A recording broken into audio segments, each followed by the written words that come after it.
Mais ça a vraiment super bien marché, à tel point qu'à un moment je me suis dit est-ce que c'est pas ça que je vais faire? Et je l'ai déjà dit quelques fois, je pense que je cliquerai pas forcément sur mes propres vidéos, mais j'adore les faire. J'aime vraiment plus ce que je fais là, je vais juste au bureau pour manager des équipes, je suis devenue manageuse et je suis vraiment pas forte pour ça. Je me fais marcher dessus, être figurant, du coup je l'ai été une fois, c'est sympa, ça permet de te faire voir un peu, mais en réalité t'es quand même au milieu de plein de gens et c'est pas ça qui va me propulser ou qui va faire que je vais en faire mon métier. Et c'est vrai que Maison Grise ça m'a développé un truc où j'ai vu qu'on pouvait faire beaucoup avec rien. Faut juste être plus que créatif et j'adore ça. Si t'as vraiment une âme d'entrepreneur, tu peux pas te lever et te dire « Oh, je vais me poser devant la télé. » Ouais, c'est clair. Faut pas se mordre les doigts toute la soirée en mode « Qu'est-ce que j'aurais pu mieux faire ?» Bah ça se trouve, j'aurais rien pu mieux faire. Ça se trouve, si j'avais publié une semaine plus tard, pendant les vacances scolaires, ça aurait bien marché. Donc ça sert à rien de remuer le couteau dans la plaie, quoi.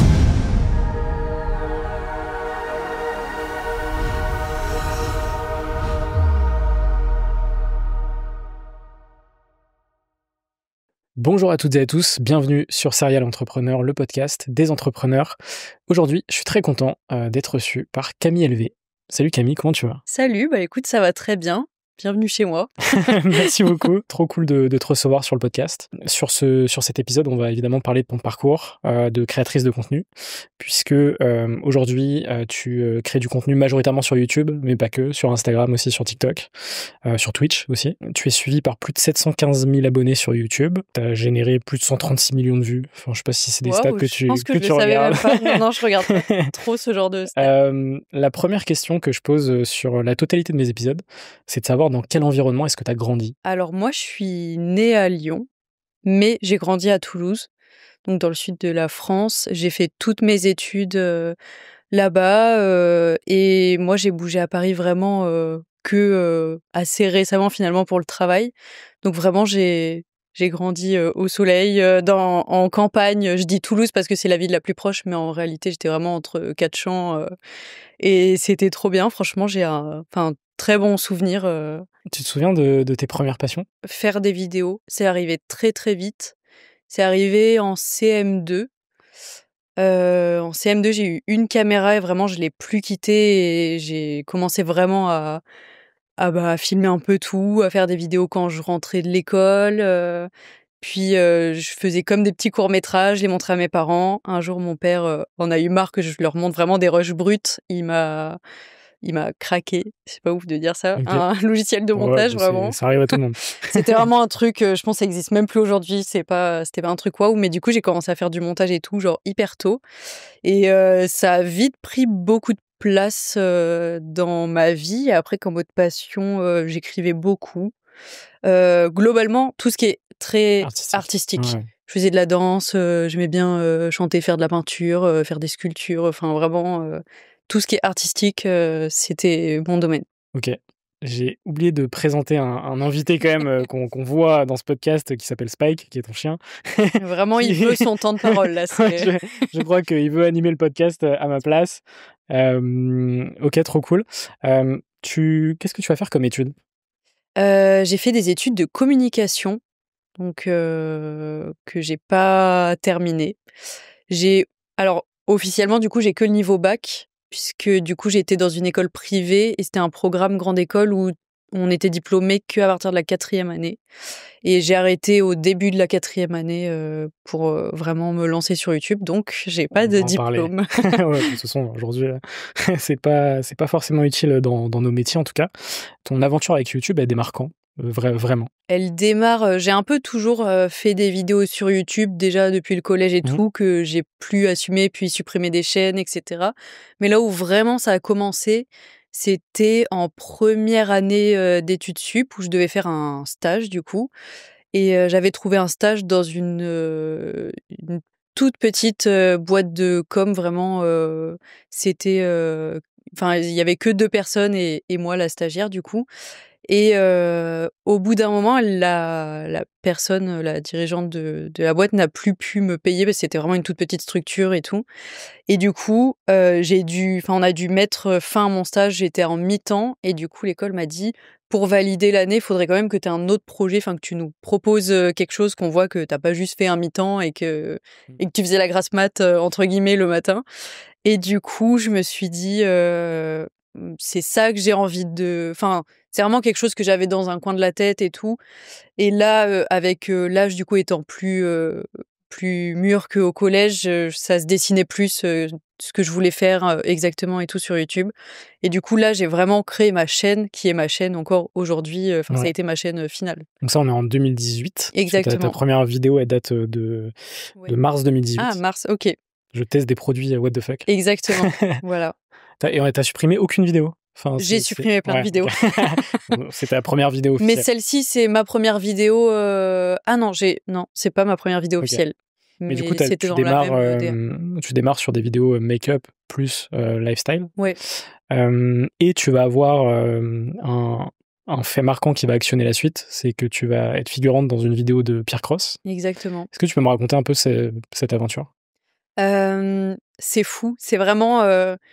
je crois beaucoup... je sais pas si c'est le destin ou mais savoir saisir les opportunités et tout. Et c'est vraiment presque un hasard que je me suis retrouvée dans cette vidéo. C'était un moment où sur ma chaîne, moi, je vais essayer de publier une vidéo par jour. Et il me manquait une vidéo pour un jour et je rentrais entre midi et 2 faire le tournage pendant la pause déj à mon appart, chez moi. Et je montais le soir et ça sortait le lendemain. C'était un peu mon setup. Et du coup, je cherchais une vidéo à faire et je cherchais de l'inspi un peu sur YouTube et tout. Je tombe sur une vidéo de Pierre Cross qui fait je passe le bac YouTube ou je sais plus mais le thème c'était le bac YouTube. Et je me dis ok, je sais pas quoi faire. La vidéo était sympa et tout. Je vais faire la même chose. Je passe le bac YouTube de Pierre Cross. Je fais cette vidéo. Suite à ça, du coup, je me dis, je vais quand même faire une petite story et le mentionner. Si jamais il tombe dessus, c'est cool et tout. Mais c'est pas quelqu'un que je suivais plus que ça. À ce moment-là, je connaissais pas plus que ça et tout. Donc, je le suis sur Insta.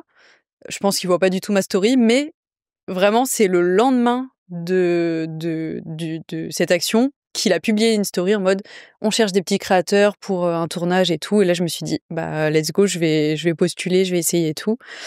Et je pense, il y a eu des délais assez longs. Enfin, je me rappelle avoir été dans l'attente en mode est-ce que ça va donner suite ou pas? Et puis, comme c'était axé en mode on cherche des créateurs, je me suis dit c'est trop bien, c'est plus qu'un figurant et tout. Et c'est, je pense, 2 semaines après qu'on me rappelle pour me dire que je suis prise et que du coup, faut que je monte sur Paris pour le tournage et tout. Un peu d'excitation? Un peu d'excitation, j'appelle mes parents direct, qui sont là en mode « Oula, faut louper les cours, ça veut dire », en sachant que j'étais dans une école privée, donc quand même, qui payait et tout. Je pense que je croyais vraiment beaucoup en ce que je faisais et tout, et du coup, j'ai loupé les cours, j'ai mis mes économies pour monter sur Paris, et j'ai tourné cette vidéo, et c'était trop bien. Enfin, première expérience vraiment waouh sur un vrai tournage, en plus dans un lieu... incroyable, quoi. Ouais, grosse production, quoi. Ouais, grosse production, grosse installation.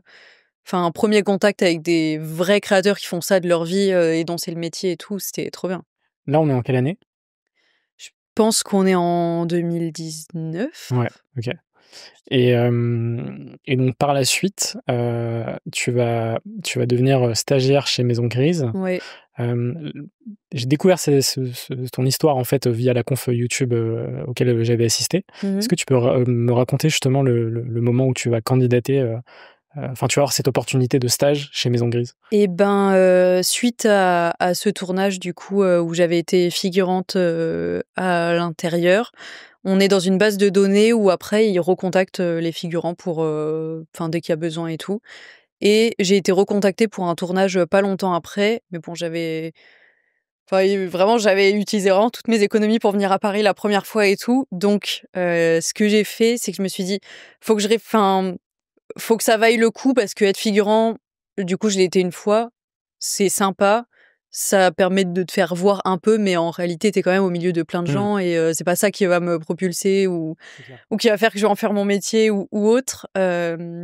Mais j'ai vraiment trop aimé les équipes. Enfin, il y a eu vraiment un très bon feeling et tout. Là, je me suis dit, il faut que je trouve un stage. Eux, ils cherchaient pas spécialement de stagiaire à ce moment-là. Je me suis dit, vas-y, je vais tenter en candidature spontanée. On va voir. Et du coup, pour faire une candidature spontanée et que ça marque, faut faire un truc un peu waouh. Sinon, Sinon, si eux, ils sont pas à la recherche et que j'envoie juste un Faut se CV, différencier voilà. de toutes les candidatures qu'on peut recevoir. Du coup, quand je suis remontée pour ce deuxième tournage en tant que figurante et sur place, j'avais préparé un gros carton avec je savais qu'ils aimaient bien, l'alcool, donc j'avais mis des bières, leurs bières préférées à l'intérieur et tout. J'avais mis une clé USB, avec une vidéo CV dans laquelle, je montrais un peu, ce que je savais faire concrètement en tant que monteuse, plus que le dire sur papier et tout. Et je l'ai fait livrer directement par un coursier à Maison Grise, le lendemain de ce tournage et du coup, c'était bien parce que vu que la veille, le tournage, c'était avec un peu moins de figurants et c'était plus étalé sur la durée. C'était, dans un bar, c'était un faux concert et tout. Du coup, j'avais vraiment pu échanger plus avec les équipes et leur dire, que moi, je cherchais un stage et tout et que j'allais leur faire parvenir une candidature, très prochainement. Suite à ça, ils m'ont refait monter sur Paris une 3e fois pour passer un test en direct de montage devant eux. Pour enfin me dire que ils étaient partants et que j'étais prise pour le stage. Donc plutôt smart de te dire, OK, il y a cette figuration, mais j'ai pas envie de m'arrêter là et je vais essayer de saisir l'opportunité de bosser avec eux, quoi. Ouais, oui, moi je voulais aller plus loin et je sentais qu'il y avait un truc à faire parce que ça avait bien matché avec les équipes et tout, donc Trop cool. Et donc là, tu rejoins Maison Grise. Pour poser le contexte aux gens qui ne connaîtraient pas Maison Grise, c'est un collectif de youtubeurs. Un peu un modèle agence. C'est un collectif, mais où il y a aussi, tout est intégré, quoi. L'agence, la production, ils font tout en interne. Ok. Donc là, tu rejoins Maison Grise. Comment ça se passe ? Ça se passe, franchement, c'était bien. Ça arrivait très vite après ma candidature. Du coup, tout se chamboule parce qu'à ce moment-là, moi, j'habite pas du tout sur Paris. Faut que je vienne vivre sur Paris. Enfin, j'ai dû aller très vite dans plein de démarches et tout. Mais tout s'est fait. J'ai eu vraiment beaucoup de chance. Ma grand-mère avait un appart sur Paris où elle habitait que à mi-temps. Que pas toute l'année, quoi. Donc j'ai emménagé dans ce studio. Il se trouve qu'en plus, c'était pas très loin de Maison Grise. Je connaissais pas encore l'adresse de là où j'allais travailler et tout. Donc vraiment, ça s'est bien imbriqué. Et puis, j'allais là-bas tous les jours en tant que monteuse. Je pense à l'époque, on était 3. Je pense que j'étais à la 3e monteuse. Et puis voilà, quoi. J'ai fait mon petit stage dans une bonne ambiance et tout. Et donc le stage se passe et à un moment donné, si je dis pas de bêtises, Pierre voit que tu crées du contenu. Ouais. Et il se dit, tiens, ce serait cool de t'intégrer en tant que créatrice, pas que en tant que stagiaire. Ouais. Pierre, il avait déjà un peu ce truc de, il aime bien être dénicheur de talent. Ouais. Puis ça fait très longtemps qu'il est sur YouTube. Ouais, ça fait très longtemps qu'il est sur YouTube et tout. Et je me rappelle exactement à quel moment ça s'est fait. Du coup, moi, vraiment, au tout début de ma chaîne, je faisais plus du lifestyle et tout parce que presque par défaut, quand t'es une fille et surtout que t'as pas de moyens, parce qu'en vrai, le divertissement, ça coûte quand même, de l'argent. Je me disais, lifestyle, c'est accessible, je vais faire ça et tout, je transitionnerai quand je pourrai et tout. Et c'est vrai que Maison Grise, ça m'a développé un truc où j'ai vu qu'on pouvait faire beaucoup avec rien. Enfin, faut juste être plus que créatif et j'adore ça. Et donc là, vraiment, en même temps que mon stage, j'ai commencé à faire des vidéos vraiment divertissement. Et dès que je rentrais chez mes parents, puisque là-bas, il y a un jardin et tout, je pouvais faire plus de choses. J'ai fait un SOS Ouistiti géant. Okay. Que vraiment, j'ai tout construit de A à Z. Ça m'a coûté 0 €. Vraiment, je suis allée chercher chez des gens sur Le Bon Coin des annonces de dons gratuites pour des matériaux vraiment, des bâtons, des bambous, plein de trucs. Et quand j'ai sorti cette vidéo, Pierre est venu me voir et il m'a dit franchement, vraiment bien, je suis dégoûtée de ne pas avoir eu l'idée avant. Plutôt bon signe. Et plutôt bon signe. Et ça a commencé là, vraiment. Et un jour, à la fin de mon stage, j'ai continué à être monteuse en freelance pour eux. Puis, pas très longtemps après, il m'a proposé un contrat en même temps que Lucas Studio pour vraiment être créatrice. Et donc là, on est toujours en 2019 ou en 2020 ? Je pense qu'on est en fin 2019, je dirais. Donc tout ça, c'est Ouais, passé ça a assez été vite. dans un laps de temps quand même assez court, parce que mon ouais, stage, c'était peut-être 6 mois. carrément. Puis après, je pense que j'ai dû continuer 2 mois en freelance. Et après, il y a eu ce contrat, puisque c'était genre peut-être en novembre quoi que j'ai signé là-bas, puisque Ok. c'est à peu près là que j'ai arrêté mes études du coup. Et donc effectivement, sur un timing assez court, tu passes de figurante à stagiaire à Ouais, créatrice de contenu, donc sur une année. ouais. Et après, on a 2020 qui arrive, et donc pandémie du Covid. Et Mmh. c'est là aussi où tu vas vraiment croître de ouf sur les réseaux. Ouais. Est-ce que tu peux me parler un peu de cette période? Bah, alors ce qui est fou, c'est qu'effectivement, croître, enfin, ça a été une période qui m'a lancée et en même temps, je me rappelle avoir été dégoûtée de mes stats YouTube à ce moment-là. Ok. J'ai l'impression que plus rien marchait et moi, du coup, j'avais pris goût vraiment à être créative, à faire des trucs en extérieur, à faire des choses avec les gens et tout. Et là, je me retrouve seule. J'habite dans un studio de 30 mètres carrés. Je je me sens pas autant créative et du coup, j'ai continué à faire quelques vidéos, puis j'ai assez vite arrêté. Et à côté de ça, je me suis lancée sur Twitch et ça a été, vraiment une révélation. C'était trop bien. Je faisais des lives tous les jours. Les gens étaient hyper réceptifs, hyper Trop bien. présents. Bah, normal, on est tous Ouais. dans la même Même galère, galère, hein. ouais. Et vraiment, ouais, c'est les lives qui m'ont je sais pas si c'est vraiment ce qui m'a lancée, mais ça a vraiment super bien marché, à tel point qu'à un moment, je me suis dit: «Est-ce que c'est pas ça que je vais faire Ouais, et devenir une pas streameuse, YouTube?» ouais. Ok. Parce que ça marchait bien, je pouvais en vivre, enfin, tous les feux étaient verts, quoi. Et à la fin du confinement, bah, j'ai presque fait comme si j'avais pas été streameuse pendant cette période et par, habitude, j'ai repris juste les gros tournages et tout et puis là, les stats ça a super bien marché et tout et donc vite, j'ai plus eu le temps de faire des lives parce que c'est quand même particulier Ouais. l'emploi du temps quand tu Bien fais des sûr. streams, faut être présent en même temps que les gens et du coup, bah, Oui, tu c'est pas un taf quasi quotidien, ouais, enfin tu voire peux pas y quotidien être pour. qu'un petit peu, Ouais, 1 semaine sur 2 comme ci comme ça. Enfin, tu carrément. peux, mais c'est pas pertinent. Les gens t'attendent au Ouais, rendez-vous, quoi. Donc là, tu reprends YouTube en mode full divertissement. ouais, en mode vraiment là, ça y est, j'ai trouvé ma voie, je fais que du divertissement, plus du tout de j'ai stoppé le lifestyle, j'ai Ouais, stoppé, puis on est très l'idée aussi par, ce que font, Pierre et Benjamin qui sont les 2 créateurs, ouais. phares, de Maison Grise et ils nous donnent beaucoup la direction et le ton qu'il faut avoir sur YouTube. Enfin vraiment, ils nous prennent par la main et ils nous aident beaucoup. C'est quoi les projets dont tu vas être la plus fière sur cette période? Les 2 projets dont je suis la plus fière et c'est encore plus étonnant parce que c'est des projets qui étaient destinés à pas marcher selon ce qu'on m'avait annoncé et tout. J'ai refait une comédie musicale au théâtre, Mogador, donc vraiment ça c'est ma Trop bien. vidéo, préférée ever parce que j'adore en fait ça réunit tout ce que j'aime. La comédie musicale, la musique, la scène, l'art du spectacle, la danse, enfin il y a tout et en même temps je peux en faire une vidéo YouTube. Limite la vidéo YouTube c'était l'excuse pour réaliser mon Ouais, rêve, de quoi. ouf. Ouais, Et donc ça, c'était vraiment un projet, de ouf qui me tenait trop à cœur, que j'ai adoré faire. Et l'autre projet dont je suis le plus fière, c'est une série de vidéos dans laquelle je lis mes journaux intimes. Et en fait, quand tu es dans le divertissement, on te dit tellement, c'est très différent du lifestyle où on te dit beaucoup: «Tu es suivi pour tes concepts, il faut que ça soit fort et pas tant que ça ta personnalité».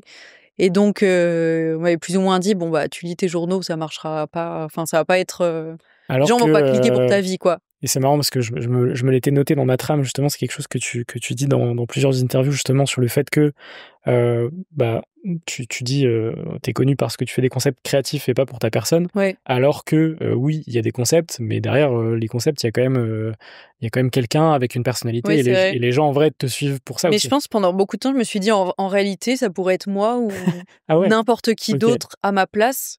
Moi, ma patte, ce que je vais apporter, c'est être, très créative et trouver le bon concept, mais je pourrais le trouver pour quelqu'un et mettre OK. une actrice à ma place je me suis beaucoup dit Ouais. ça, quoi. Alors que la différenciation, je pense qu'elle se fait pas forcément à travers le concept, mais plutôt Ouais à travers la personne qui est derrière le et concept. pendant longtemps, je me suis trouvée pas assez,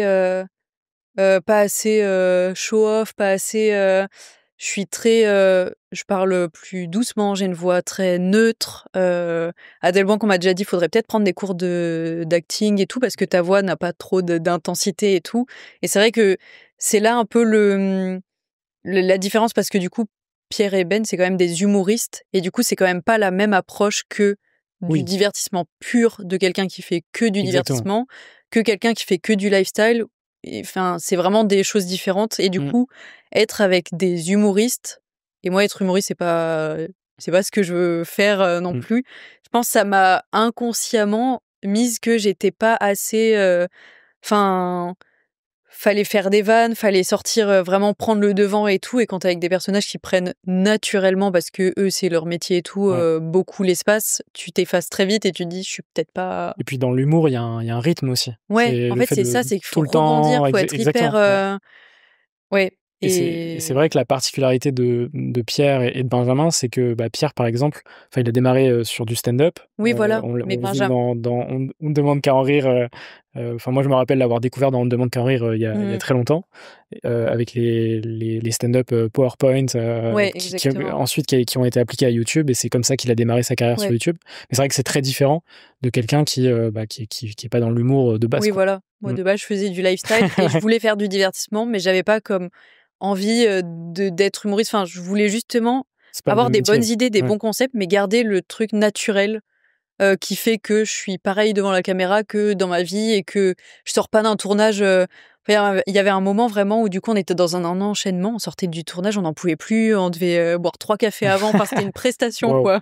OK. C'était vraiment, enfin, c'était vraiment très différent au final de ce que je m'imaginais, du milieu, quoi. Tu suis quelle typologie de créateur à ce moment-là? C'est quoi un peu tes inspirations? Je suis, je regarde vraiment tout, mais ce qui est fou, c'est que en réalité, moi, je regarde surtout du lifestyle. Mmh. Je regarde pas tant que ça du divertissement. J'adore le faire parce que j'adore avoir des idées. C'est ce que je préfère vraiment dans les vidéos, c'est Ouais. le moment où tu as l'idée, où tu te dis: «Ah ça, je vais le rendre réel, c'est trop bien». Mais et je l'ai déjà dit, quelques fois, je pense que je cliquerai pas forcément sur mes propres vidéos. Mais j'adore les faire. Mais c'est pas ce que je regarde. OK, hyper intéressant. Enfin, on pourra en parler, après. Donc tu restes, chez Maison Grise, pendant 2-3 ans. Tu Mmh. vas quitter Maison Grise, en janvier 2022, pour te lancer à ton compte, en tant qu'indépendante Voilà, avec, une société qui s'appelle Poulpi Productions. exactement. Comment s'est passé ce switch? Ça faisait un petit moment que j'avais en tête de faire les choses à vraiment à ma façon et j'adore, aussi avoir le lead sur mes idées et être dans un collectif, ça me restreignait dans ma créativité. Par exemple, la vidéo High School Musical, comédie musicale, c'était un truc qui était estimé trop cher par, Maison Grise pour que je le mette en place et donc normal, après eux, ils ont leurs intérêts financiers aussi à défendre et si moi je veux me faire kiffer Mmh. et juste, dépenser plus dans un projet qui est pas parce que c'était une vidéo qui était pas rémunérée en plus puisqu'il y a des droits d'auteur de musique dedans donc OK. tu gagnes pas un centime.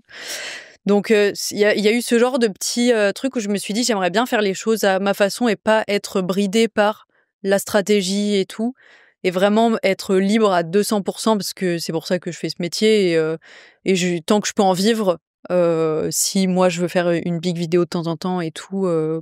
pourquoi m'en priver?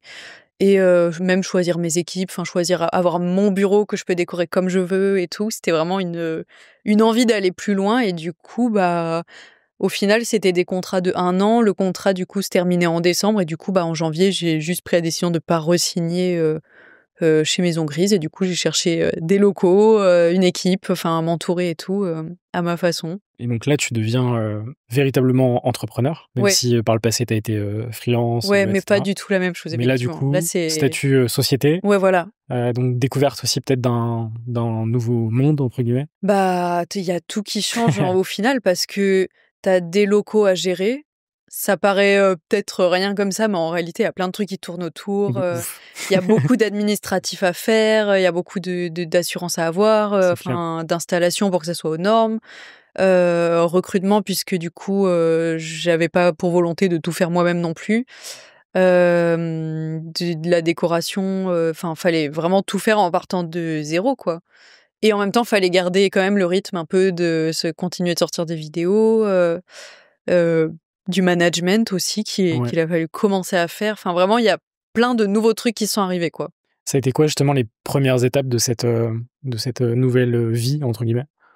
Les premières Le étapes, fait de t'entourer, enfin au niveau de ouais, ton équipe, ouais, ce de genre de choses? m'entourer, je pense que c'est un des premiers trucs que j'ai fait, mettre une annonce, pour recruter, donc à l'époque, je voulais, un monteur et un chargé de production. Enfin, c'était 2 profils, vraiment quelqu'un qui s'occupe de la prod et quelqu'un pour le montage. C'est ce que j'estimais, bien parce que c'est ce que j'avais eu comme modèle à Maison Grise. Il y avait les monteurs sur place et tout. J'ai fait beaucoup d'erreurs parce qu'au final, avec du recul, par exemple, le montage maintenant, je travaille qu'avec des freelances, qui font ça de chez eux et puis je peux faire tourner les équipes. C'est plus pertinent que d'avoir une seule personne. C'est un modèle de plus en plus fréquent. Oui, voilà. Mais ouais, les premières étapes, c'était m'entourer et avoir un studio à mon image, quoi. Ok. Et donc là, justement, en termes de liberté créative, tu sens un véritable changement, un switch? Ouais, là, sur le papier, je peux faire ce que je veux, quoi. Ouais. Si je perds de l'argent, tant pis pour moi et tant pis que pour moi, quoi. Et en même temps, oui et non, parce qu'il y a plein de trucs que j'avais pas pensé et en réalité, être chef d'entreprise et avoir des équipes, je pense que je me suis jamais autant sentie. Enfin, on a l'impression que le chef d'entreprise a toutes les libertés du monde et que si je veux pas venir travailler, je viens pas travailler. Alors que non. Dans les faits, j'ai jamais autant été emprisonnée par le travail que là parce que je devais des comptes à des gens. J'allais pas les laisser tout seuls au bureau et je devenais juste la personne qui réglait les problèmes. Et du coup, en réalité, ça bride quand même un peu la créativité de devoir faire des réunions, valider tous les trucs et tout. Après, je pense que j'ai aussi fait des erreurs de recrutement au début où j'ai pris des profils sympas plus que Et forcément, parce que aussi au départ, t'as pas forcément des notions de recrutement, j'ai jamais fait passer de d'entretien. management, etc. Donc t'apprends tout sur le tas. Et je me dis à ce moment-là, le feeling est plus important que tout le reste. Parce qu'en vrai, on va travailler ensemble tous les jours. Enfin, c'est un travail créatif, donc il faut qu'il y ait un feeling et tout. Et je me suis pas mal trompée. Ce qui est normal. Sans surprise, sans surprise. Et je suis quand même tombée sur des très belles personnes et tout, avec qui j'ai adoré travailler. Mais aujourd'hui, je travaille avec plus personne. Okay. Enfin, qu'avec des freelances, quoi. Donc au fur et à mesure, t'as repensé ton modèle. Ouais. Okay. Je pense qu'il y a un moment où je me suis dit, j'aime vraiment plus ce que je fais. Là, je vais juste au bureau pour manager des équipes. Je suis devenue manageuse et je suis vraiment pas forte pour ça. Ouais. Je sais pas dire non, je sais pas dire ça c'est pas bien. Je me fais marcher dessus.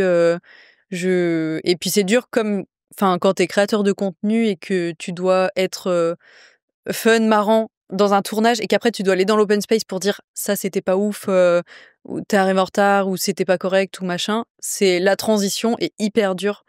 Et après, tu retournes dans ton studio et tu dis trop bien, et puis tu reçois des cadeaux de la part de Marc. Enfin, j'ai l'impression que tu peux pas être méchant. Enfin, pas méchant, parce que les managers sont pas censés être méchants, mais tu peux pas être. Enfin, j'ai l'impression que j'avais pas la bonne échelle et juste, c'est un vrai métier, quoi, d'être manager en vrai. Ouais, c'est clair. Et c'est un vrai métier qui s'apprend, quoi. Et puis même, il y a des gens qui n'aiment pas faire ça. Et c'est OK. Voilà. Enfin, tu vois, il y a des moi, j'en suis arrivée à la conclusion que c'est pas non plus un métier que j'ai envie d'apprendre. Carrément. Donc, Exactement. Et puis même, je trouve que sur les métiers créatifs, vu que la créativité, c'est quelque chose qui s'entretient, qui se nourrit, etc., quand tu as une charge mentale sur plein d'autres choses, en fait, tout ton côté créatif, tu vois, se réduit au fur et à mesure. J'avais plus le temps de me poser réellement sur des idées, quoi. Parce dans les faits, être manager, ça prend beaucoup de temps et tu fais beaucoup d'administratifs, Enfin, il y a beaucoup de trucs autour, quoi. Tu fais tout le reste de manière robotique, quoi. Oui, en vrai, c'est ça, ouais. Comment ta chaîne, elle évolue justement de 2022 à début 2025? On parlera justement du switch que t'as annoncé il y a quelques jours sur ta chaîne.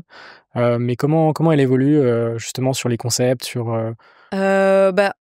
En vrai, je continue dans la même lignée que ce que je faisais à Maison Grise. Je reste dans le divertissement. Je continue de sortir une vidéo par semaine, ou en tout cas, j'essaye. Avec rien de bien fou au final, parce que justement, du fait que je gère des équipes et que je gère le lieu et tout, je fais pas autant de projets fous que ce que j'aurais aimé faire. Et je sors quand même une deuxième vidéo comédie musicale, mais genre bien plus tard, avec 2 ans de retard sur ce qui était prévu à la date initiale. Mais c'est vrai que ça a pas été ma période la plus créative non plus, quoi.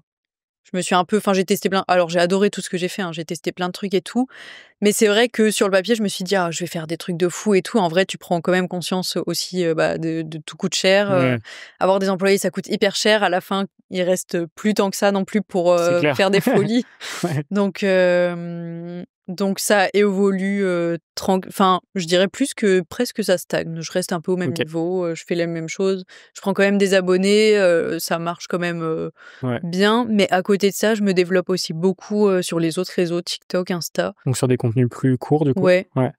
Que je considérais moins avant. Bah, TikTok, c'est quand même arrivé juste au confinement et à l'époque, j'y étais, juste pour dire que j'y étais, mais je publiais rien. Et là, vraiment, je me mets à faire un peu plus de TikTok et j'aime bien aussi l'idée. Je trouve il y a un nouveau truc sur TikTok où ça me redonne un peu de créativité parce que c'est spontané. J'ai une idée, je peux la faire direct. Il y a pas de, j'ai pas besoin d'attendre que le monteur ait fait ci, que la prod ait fait ci. Enfin, c'est vraiment plus spontané et tout. Donc je me lance plus sur un peu les autres réseaux à côté, quoi. Et du coup, le 18 mars dernier, tu sors une vidéo qui s'appelle J'aime plus ce que je fais, avec justement la volonté de créer des nouveaux formats plus authentiques, plus lifestyle, plus vlog. Est-ce que tu peux me parler de justement cette nouvelle étape de ta chaîne? C'est vrai qu'au final, je pense que je me suis un peu perdue dans faut maintenir les stats, faut maintenir les trucs et tout. Et puis j'ai trouvé vraiment un concept qui a révolutionné ma chaîne l'année dernière, c'est les colis perdus, les valises perdues. Ça a marché, mais genre c'était imprévisible parce que c'était une semaine où il me manquait une vidéo, où j'avais vu un article sur des colis perdus. On a appelé un prestataire qui a accepté de nous en offrir, je sais pas, 50 kilos. Je tourne la vidéo et je sors du tournage en me disant, je suis pas sûre que je l'envoie au monteur parce que vraiment, c'est juste moi qui déballe des objets. Il y a rien de fou, il y a rien de très intéressant. Vraiment, j'ai plus que sceptique sur le concept en mode vraiment, là, j'apporte rien à la plateforme. La vidéo marche trop bien et puis du coup, j'en fais toute une série et tout. Et c'est devenu presque mécanique en mode, ok, est-ce qu'on a la vidéo colis du mois? Est-ce qu'on a les 50 valises, machin et tout? Et j'ai pas été hyper créative, quoi, dans cette période où au final, je faisais juste ce qui marchait. Et à un moment, je me suis dit, mais je crois que moi, ce que je kiffe, c'est être créative. Enfin, c'est faire de l'art sous plein de formes et tout. Et là, je déballe des trucs. Tu répétais le même concept, quoi. C'est pas forcément les vidéos dont je suis le plus fière, même si ça a super bien marché et trop contente d'avoir en plus lancé un mouvement et tout, c'est trop cool. Mais je me suis dit plusieurs choses. Je me suis dit déjà, je n'aime plus le lieu où je travaille. Mes bureaux, j'y vais. En fait, c'est trop associé à j'y vais pour faire des papiers, j'y vais pour faire des horaires de bureau, pour faire tout ce qui n'est pas créatif, quoi. J'aime plus le lieu où je travaille. Je ne ressens plus le besoin d'y aller. Je veux plus faire pour sûr des colis, des valises et tout. Ou pourquoi pas de temps en temps, je ferme pas la porte, mais je veux plus que ça soit une mécanique. Et surtout, à côté de ça, vu que je me suis aussi beaucoup développée sur les autres réseaux, je veux les mettre encore plus en avant et arrêter de dire quand je me présente, je dis je suis youtubeuse. En vrai, je suis youtubeuse, tiktokeuse, instagrammeuse, tout ce qu'on veut. Je fais tout et je gagne de l'argent sur toutes les plateformes et tout. Donc j'ai aucune raison de mettre autant que ça YouTube sur un piédestal et tout. Donc à ce moment-là, je me dis ok, qu'est-ce que je veux vraiment faire? Franchement, c'est le moment quand même de réfléchir et de pas m'enfermer, pas à vie non plus. J'exagère de fou, mais de m'enfermer dans un truc qui me fait pas kiffer. À ce moment-là, j'avais des personnes en CDD qui ont terminé en plus, donc je me dis: «Est-ce que je recrute ou pas?» Et du coup, je me dis: «Bon, changement radical, en vrai, je vais essayer de faire ce que j'ai un peu toujours voulu faire et ce que je faisais au début. Je vais retourner un peu sur un profil plus lifestyle et à côté de ça, je vais vraiment plus tryhard TikTok, Insta et voir comment ça se passe et juste voir si c'est vraiment ça qui me fait kiffer, mais surproduire, faire des contenus toujours plus gros, toujours plus waouh. En vrai, il y aura toujours mieux. Il y a toujours quelqu'un qui a plus d'argent, plus de moyens, des meilleures équipes, qui fera mieux que toi. Donc ça sert à rien d'essayer vraiment de montrer. Il y a eu cette course justement à la plus grosse production et versus justement le retour de l'authenticité des formats très simples. Quand je dis très simple, c'est des créateurs qui potentiellement posent une cam et c'est parti, quoi. Même des McFly et Carlito qui repartent sur des formats très simples et qui au final marchent mieux, etc. Bref. Et du coup, ça relie un peu justement cette évolution de YouTube. Mais je pense, c'est un trop-plein pour beaucoup de gens. Pour en avoir parlé, même avec mon entourage divertissement et tout le monde Et dans ce même a mood, été dans un craquage en mode... Enfin, un craquage. On fait pas un métier si compliqué, attention. Mais à l'échelle, on nous demande quand même de faire des productions de télé, mais toutes les semaines sur YouTube avec des équipes et des budgets qui sont pas les équipes et les budgets de la télé. Enfin, exactement, ouais. en vrai, c'est une course à... Tu t'épuises. J'avais plus de week-end, j'avais plus aucune vie. Fallait toujours trouver le concept et puis tu mises tellement, ça coûte tellement cher et tout que si la vidéo, elle flop, parce que tout peut pas toujours marcher, mais c'était vraiment sous terre. Après, il faut quand même se relever parce qu'il reste que 2 jours avant de retourner la prochaine. Enfin, c'est un rythme de fou et qui est un peu trop aussi pensé sur la strat, sur être... Enfin, ouais, c'est trop tout pensé, tout calculé. Et je pense qu'il y a un moment où tout le monde a été un peu dans le même mood de là, ça devient trop et si on continue comme ça, on va finir à faire des vidéos sur la Lune. Enfin, ça n'a aucun sens c'est clair. Plus trop avec de des limites. budgets. Enfin, ouais, voilà, elles sont où les limites? Et à côté de ça, bah moi, comme j'ai déjà dit, je regarde que du lifestyle et tout, donc je me suis dit, je vais faire ce que je regarde et tant pis si ma personnalité est pas au niveau, parce que moi, moi, c'était ça qui me bridait, c'était les gens m'ont connu pour des concepts. Là, si je montre ce que je fais le matin en me levant, ça va pas intéresser les gens. Et je me suis dit, en vrai, tant pis. J'ai gagné assez d'argent pour me permettre de flop ou d'avoir une période qui marche moins si besoin. Je suis OK avec ça, quoi.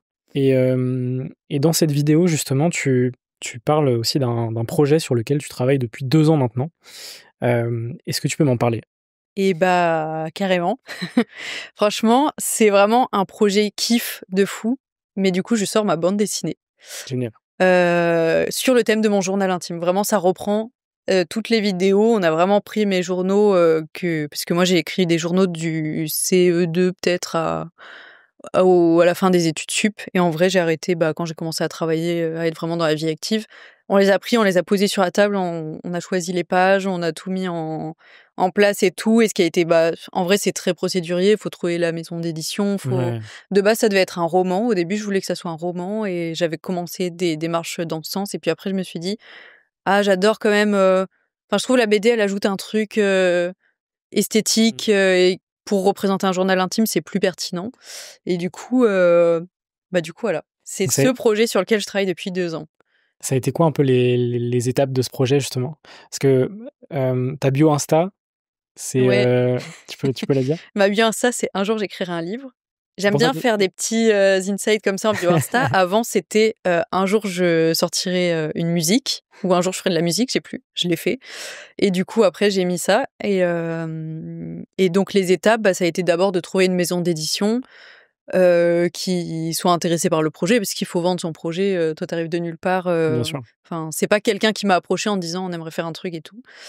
Trouver la maison d'édition, puis une fois que j'ai trouvé quelqu'un avec qui ça matchait bien et tout, il a fallu trouver la bonne illustratrice. Donc là, on fait passer des tests, on voit qu'est-ce que j'imagine et tout. Faut rédiger. Je voulais vraiment tout faire moi-même. Enfin, tout faire moi-même. J'ai pas dessiné, j'ai coécrit, mais je voulais tout valider. Je voulais choisir j'ai vraiment chaque bulle, chaque truc et tout. Je voulais que chaque couleur de texte, je voulais vraiment être décisionnaire. Enfin, c'est vraiment mon projet et tout.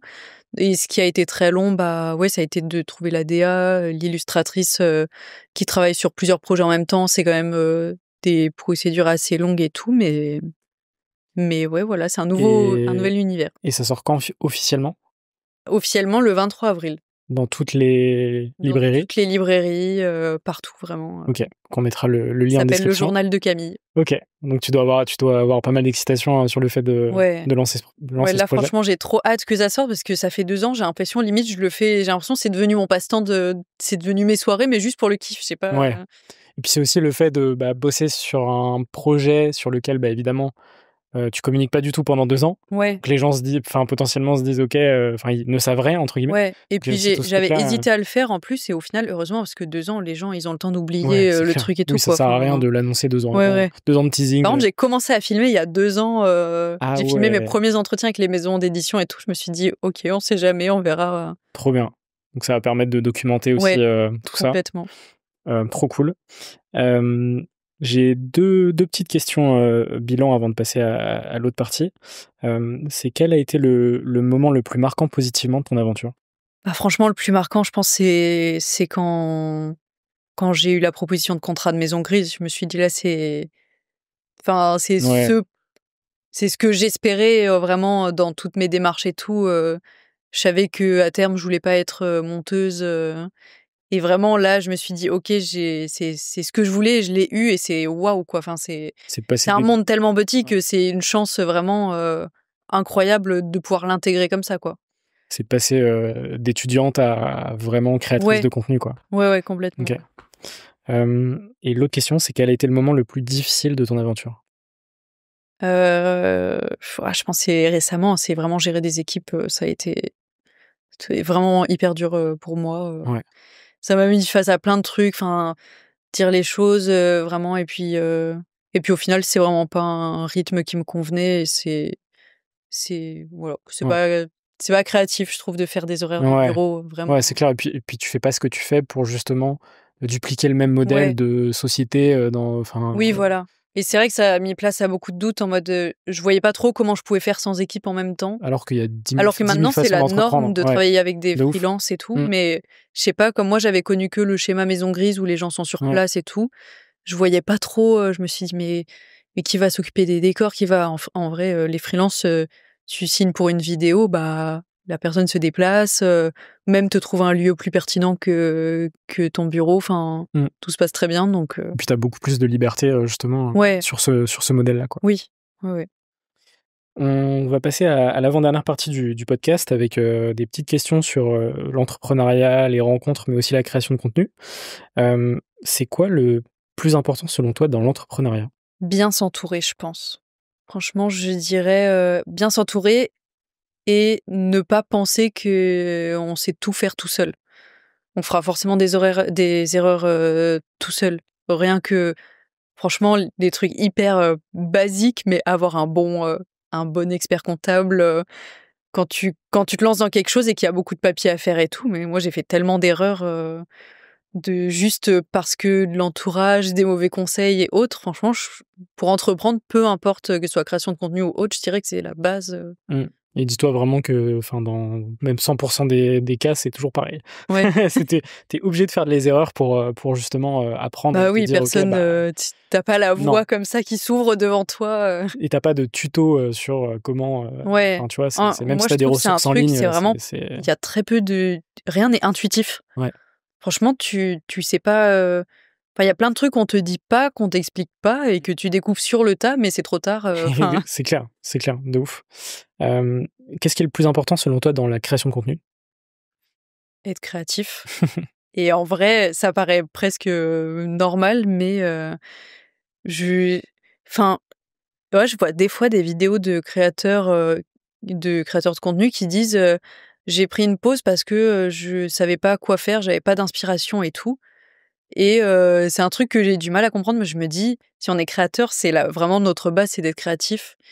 J'ai l'impression que les idées, c'est jamais ce qui me manquera. Ce qui me OK. manquera, ça sera le temps, les moyens et tout, mais les idées, j'en ai à la pelle et tout et je pense que c'est vraiment la base. Enfin, faut ou alors si on n'a pas d'idée, c'est qu'on n'est pas dans la bonne Ouais, niche peut-être, ou dans qu'il le y a un bon, truc à trouver, écosystème, ouais. ou qu'il y a un truc à repenser, ou que c'est un coup de mou plus général et tout, mais dire: «J'ai pas d'inspi», alors qu'on est des gens créatifs, je trouve C'est qu'il faut c'est changer, quelque chose dans son ouais, voilà. environnement ou quoi, tu Ouais, vois? l'environnement hyper important Parce que aussi, le franchement, moi, il y a plein d'environnements où je me sens pas créative et du ouais. coup, j'ai découvert que les bureaux, c'est pas un endroit où j'étais créative. Maintenant, je travaille de chez moi, je me suis aménagé un bureau et tout et là, je suis créative. Oui, donc tu as appris aussi, ces dernières années à te connaître et à voir comment Ouais, tu comment je veux fonctionnes aussi, travailler, quoi, ouais. enfin, OK, ça, c'est parce super que important, ouais, ouais. j'ai trop suivi les schémas, mais en réalité, quand tu entreprends, bah, tu Mmh, peux faire un peu ce que tu veux. exactement. Et le plus je pense tant que tu arrives à t'instaurer un rythme parce que travailler chez soi, ça peut aussi être, quand tu es tout seul, que t'as pas d'équipe, que personne t'attend, tu peux être tenté de dire, «Je fais rien». Mais quoique non, en vrai, je pense que c'est à ça aussi qu'on reconnaît les entrepreneurs. Je pense, Ouais. si tu as vraiment une âme d'entrepreneur, tu peux pas te lever et te dire: «Ah, je vais me poser devant la télé», Ouais, c'est clair. Bah, sinon, il y a rien qui va se faire, quoi. Ouais, ouais, ouais. OK. Comment ton entourage vit ton aventure? Bah, ils seront grave derrière moi. Franchement, j'ai eu beaucoup de chance parce que quand j'ai voulu arrêter, quand j'ai voulu arrêter les études, ils m'ont suivi, ils m'ont toujours fait confiance, ils ont toujours vu que je faisais des choix assez pertinents, Ça, c'est que précieux, justement, d'avoir leur soutien. ouais, parce que franchement, et ça peut être dur, et je comprends quand t'es parent et tout, c'est quand même un métier qui aujourd'hui, c'est encore hyper nouveau. Et puis j'arrête les études pour signer un contrat maison grise. Et ils me demandent, mais du coup, tu vas être rémunéré? Bah non. Tant que je gagne pas d'argent avec ma chaîne, techniquement, non. Eux, ils me payent pas juste pour faire des vidéos. Mm. Eux, on attend que je génère des revenus, et eux, juste, ils m'aident à la création en me proposant du matériel et tout. Mais du coup, dire que t'arrêtes pour ne pas gagner d'argent et tout, ça aurait été presque normal qu'ils me disent franchement pas ouf. Et ils étaient pas non plus en mode vas-y, enfin pas à me pousser, mais ils m'ont fait un deal qui était très ok, je trouve. C'est si t'arrives à négocier avec l'école pour qu'ils te remboursent à fin de l'année, et bah pas de souci. Et du coup l'école a été hyper fair et a dit ok, donc ils ont été très derrière moi, et même aujourd'hui, ils regardent toutes mes vidéos. Vraiment, c'est leur rendez-vous du mardi. Ils se mettent tous sur le canapé, ils regardent, ils me font leur petit débrief après, ils m'appellent. Non, franchement, j'ai Trop beaucoup bien. de chance là-dessus. Ouais. Et je rajoute une petite question aussi sur... t'es aussi en couple avec un créateur de contenu qui s'appelle Andreas. Ouais. Comment c'est, entre guillemets, justement, d'être un couple de créateurs de contenu? Oui, c'est vrai que c'est particulier. C'est Même s'il y en a de plus particulier, en et plus. en même temps, je trouve Est-ce que c'est un booster, ça. justement? Ouais, Ouais. je trouve ça trop bien d'avoir quelqu'un qui comprend. C'est quand même un métier particulier. Je trouve ça trop bien de partager les mêmes choses, les mêmes. Enfin, on peut vraiment s'aider, on s'apporte vraiment beaucoup. On partage le matériel. Enfin, en vrai, c'est des petits trucs, mais franchement. Et puis, on parle de nos idées. On s'aide. On s'aide parfois. Faut juste faire attention à couper quand même et avoir des soirées Ouais. sans parler de YouTube, de quelle bonne idée on va avoir Quel et futur tout. concept? Mais au fur et à mesure, on a réussi aussi à se trouver un rythme, à s'instaurer, à se forcer à avoir des week-ends ou au moins dimanche tranquille, sans tournage et tout. Ouais. Mais franchement, au global, je trouve que c'est trop bien, et je pense même que si c'était à refaire, j'aurais du mal à, je pense, créer une vraie relation avec quelqu'un qui n'est pas du milieu. Peut-être pas créateur, mais au moins qui comprend le milieu. Je trouve il y a vraiment un décalage Ouais, c'est clair. d'emploi du temps, c'est des trucs tout bêtes, Ouais, c'est clair. mais Vu que c'est des nouveaux métiers, encore le terme nouveau, ça fait bien ouais, plus de 10-15 ans que ça existe quand même oui, aujourd'hui. Donc c'est plus trop nouveau. c'est vrai. Mais c'est vrai que c'est particulier par rapport à des Mmh. fonctionnements classiques, quoi. Ouais. On va passer aux dernières questions du podcast.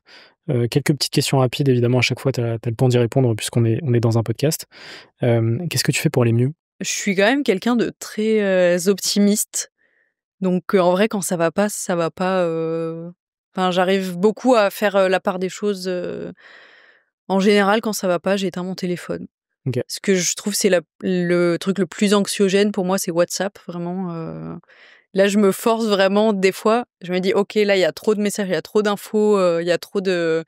WhatsApp, c'est vraiment... je suis conflictuelle avec WhatsApp. Je tourne mon téléphone et je regarde plus. Même les stats YouTube, t'es tenté quand tu sors une vidéo de regarder les statistiques, est-ce que ça marche et tout. Et je trouve que c'est des trucs les plus anxiogènes. Vraiment, couper mon téléphone, c'est ce qui me fait aller le mieux, je dirais. Et sortir, en vrai, juste aller faire un tour. Maintenant, ce que j'essaye de faire, c'est quand je sors une vidéo, donc moi, je sors une vidéo le mardi à 17h, je publie et je m'en vais de chez moi. Je prends mon chien et on va faire une promenade, et je reviens plus tard, comme ça je suis pas tentée de réactualiser tout le temps et tout.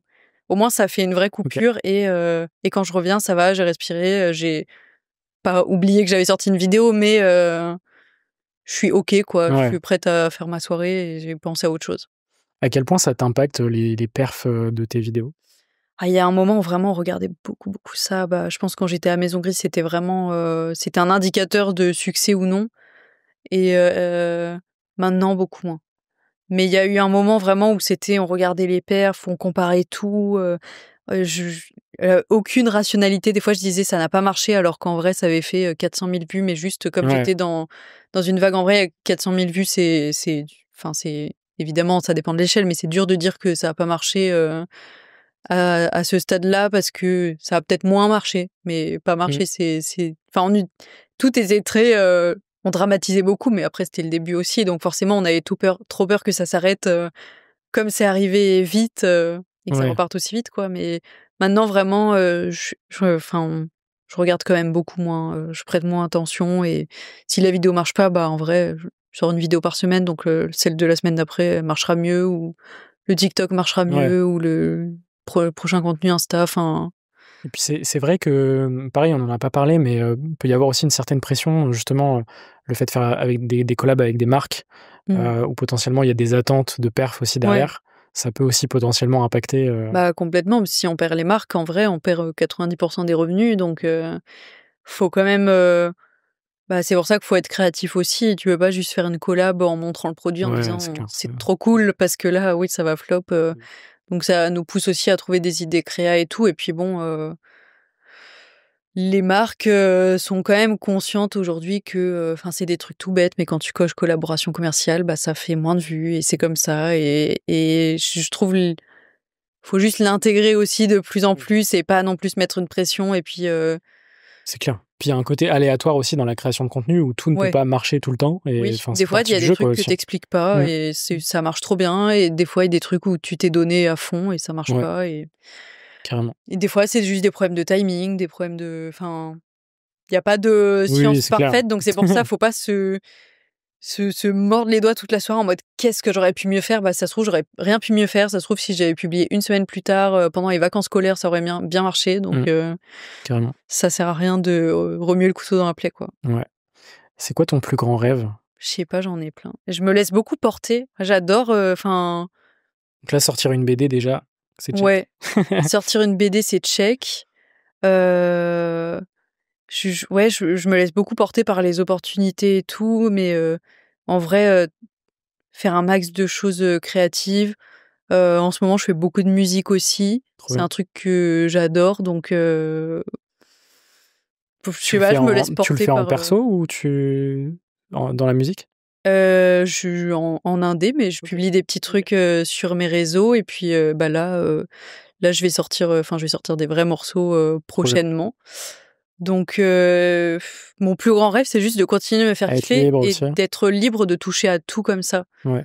Autant sortir un livre que faire de la musique. Et si demain j'ai envie de faire un dessin animé, j'en sais rien, je dis n'importe quoi vraiment, que je me sente pas bridée, quoi. D'avoir cette liberté. De créer ce que tu as envie de créer. Ouais.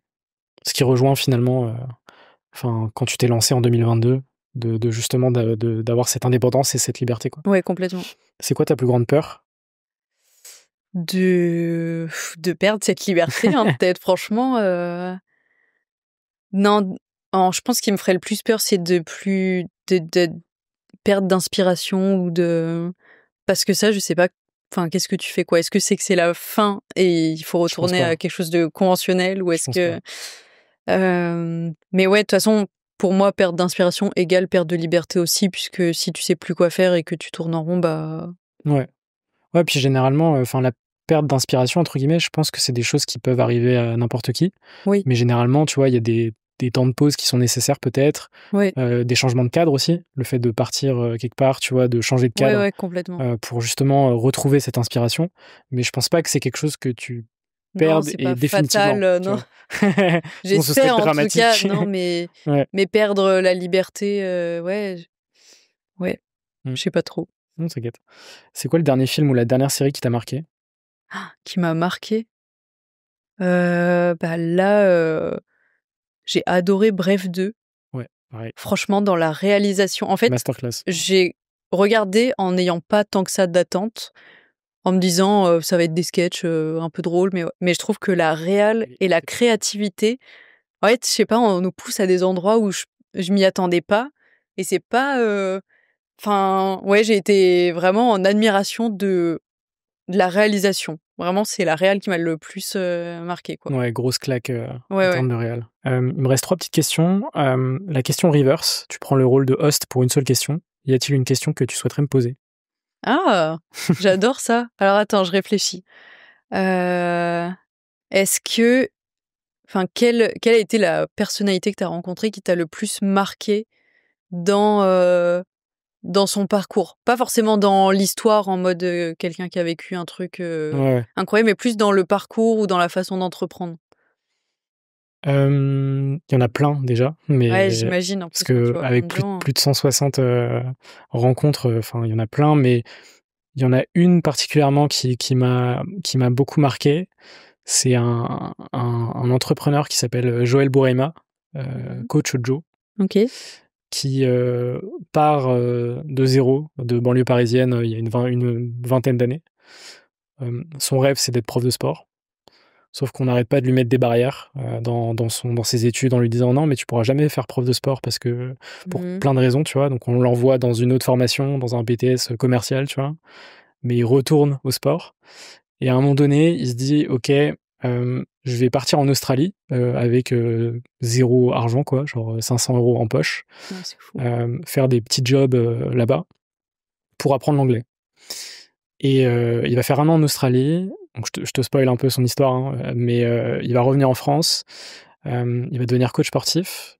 Il va coacher Omar Sy pour Intouchable. Omar Sy va lui dédier son César du meilleur acteur.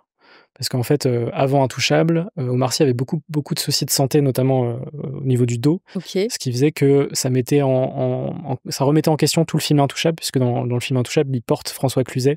Ah oui. Et il y a plein de scènes, etc. Donc ça remettait en fait le film en question. Et donc il va coacher Omar Sy. Ensuite, il va coacher des personnalités françaises, quoi, Gad Elmaleh, etc. Et à un moment donné, un jour, il aura l'opportunité de coacher Kanye West, à l'époque où il n'était pas problématique. Il va devenir le coach sportif de Kanye West, des Kardashians, et il va partir vivre à Los Angeles.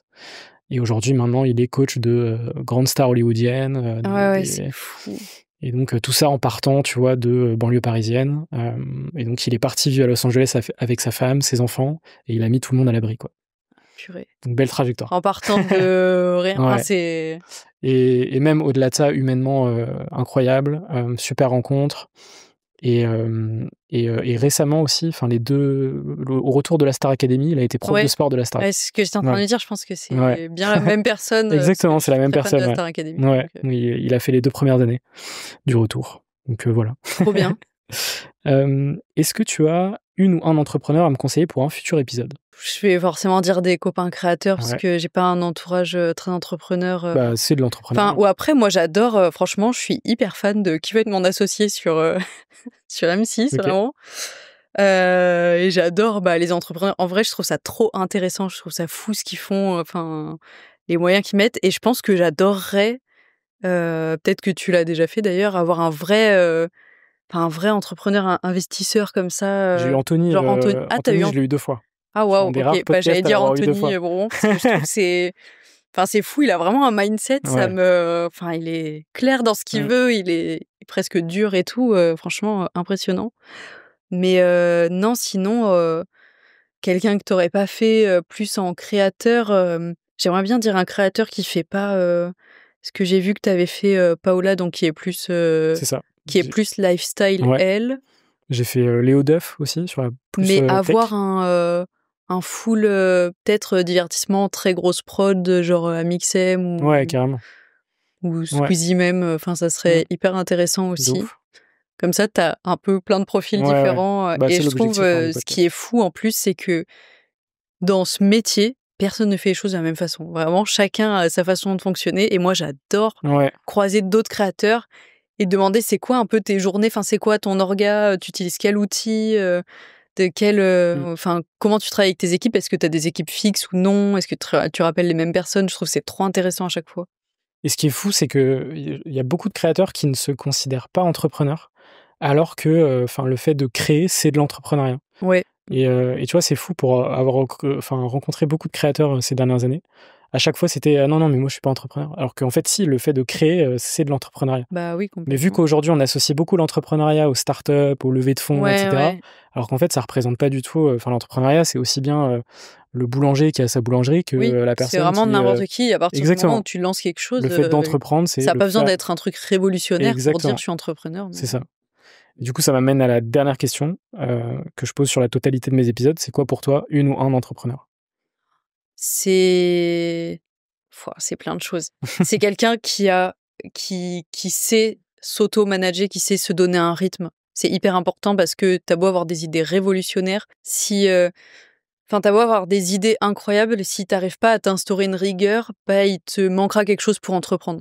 Limite, ça va peut-être à l'encontre de tout ce que j'ai dit dans le truc et dans le podcast, mais si t'as pas les meilleures idées, c'est pas grave tant que tu sais entreprendre. Ouais, je suis d'accord. Ça, c'est plus large, mais dans la création de contenu, oui, il faut avoir des bonnes idées quand même, puisque t'es solo à être ton image et tout. Bien sûr. Mais je trouve, si t'as vraiment une rigueur, que t'arrives à travailler, à bien penser les choses, à être pertinent dans tes recherches sur comment lancer ce que tu veux lancer, en vrai, ton produit peut être pas révolutionnaire, ça peut être juste une baguette de pain en plus, mais si tu la vends d'une façon un peu stylée, oui, c'est vrai qu'on si t'apportes un truc un peu stylé, si tu te lèves tous les matins, que tu crois en ton projet, que peu importe s'il y a 200 000 autres personnes qui vendent des baguettes de pain, c'est déjà, t'as fait un gros step. Et surtout, pas s'arrêter aux échecs, parce que franchement, quand t'entreprends, t'es obligé de tu t'en manges des murs, baffes, franchement, t'en fais des faux pas et tout, il faut pas te dire « Ah, c'est un signe, faut que j'arrête ». Parce qu'en vrai, c'est juste un signe qu'il faut juste continuer et juste pas refaire la même erreur, quoi. Mais... Et ça, c'est la résilience, le fait de justement, même si tu te prends des baffes, des claques, etc., de continuer à rien lâcher. Et en fait, tu te rendras compte que tous les gens qui ont réussi se sont pris à un moment donné. C'est obligatoire, je vois même pas comment tu peux réussir sans te prendre au moins un mur. C'est fou. Enfin, tu vois, justement, en rencontrant plusieurs centaines de gens qui entreprennent, qui créent des choses, mais il n'y a pas une seule personne où tout s'est passé de manière... C'est impossible. C'est impossible, quoi. Donc, ce sera parfait pour conclure ce podcast. J'espère que ça t'a plu, Camille. Ouais, franchement, c'était super. Merci beaucoup pour l'invitation. Avec plaisir. Du coup, trop hâte de lire ta BD. Qu'est-ce qu'on peut te souhaiter pour la suite ? De continuer de me faire kiffer, franchement. Ouais, du kiff. Du kiff à fond, vraiment. Puis le reste suivra. Ouais. J'espère que toi qui nous as regardé et écouté, ça t'a plu aussi. On mettra tous tes liens en description. Et du coup, à très vite. Salut Camille. Ciao, ciao.